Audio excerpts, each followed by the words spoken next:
just about to set off in my electric car for the first time. Thank you. Thank you. This is very quiet. Very quiet. This is quite serene. I'm quite liking this. Hands-free, as you can tell. But I was hoping this has got adaptive cruise control, which means that when you're on a motorway or even A roads, you set it at a certain distance, it speeds up, it slows down in line with the traffic. Fantastic. It's got lane control, which keeps you in a lane when you're on a motorway, which is really useful as well. It's got traffic jam control, which steers automatically into spaces when you're in a traffic jam. Not sure about that yet, never had that before.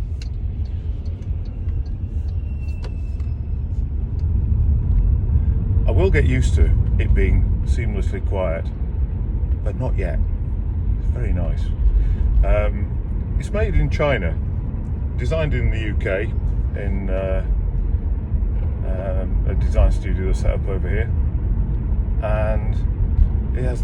In China, they make their own batteries in the factory. There's some videos on it. It's fantastic, and I just thought that if I do about 30,000 miles a year, if I can get used to this car usually would be around about 29,000 pounds, which is still very cheap. Then you get £3,500 off from the government, and then they're matching it with another £3,500 off, and a teddy bear, and a free charging point. At the moment I'm just plugging it in with a 3-pin plug.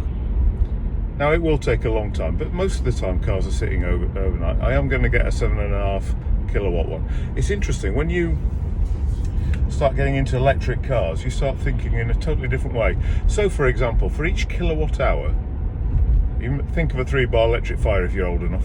For each one of those, you can do 3.5 miles for 1 kilowatt. It's got a 44 kilowatt battery, so it's 163 kilowatts. 163 miles per charge. And obviously, when you, like with a car, if it's half full, you do half of that, so you don't have to have it full all the time and all this kind of stuff. And for most of the time you're going around, I will try and keep it fully charged wherever possible, but it's just an amazingly big car for the money.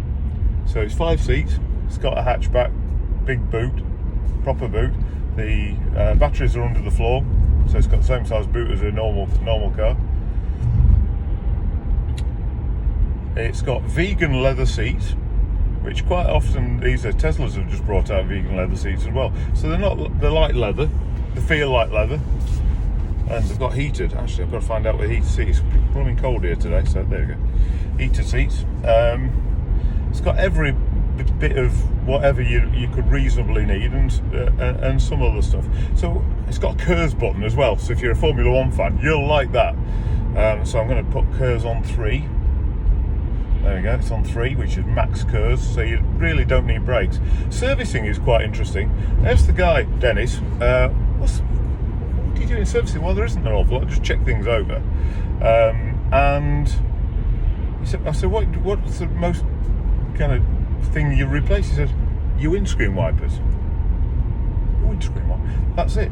Because the power delivery on is smooth, so they don't use tyres. I mean, the Hyundai Ioniq plug-in that I had, it's done 42,000 miles now, still on the same set of tyres that it was before.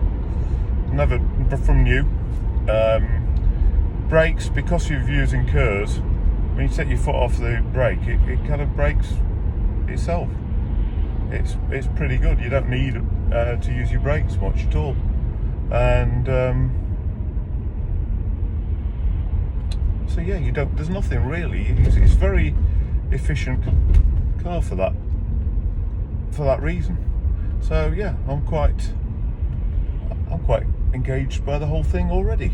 So I'll keep you in the loop with progress in my way to carbon emission free driving, which has been just very nice indeed. So I'm turning left here onto the M1, heading south. But yeah, oh, nice warm bottom now. Not that you needed to know that, but it's amazingly simple to get used to. So good and bad, I shall get used to it, and I shall let you all know.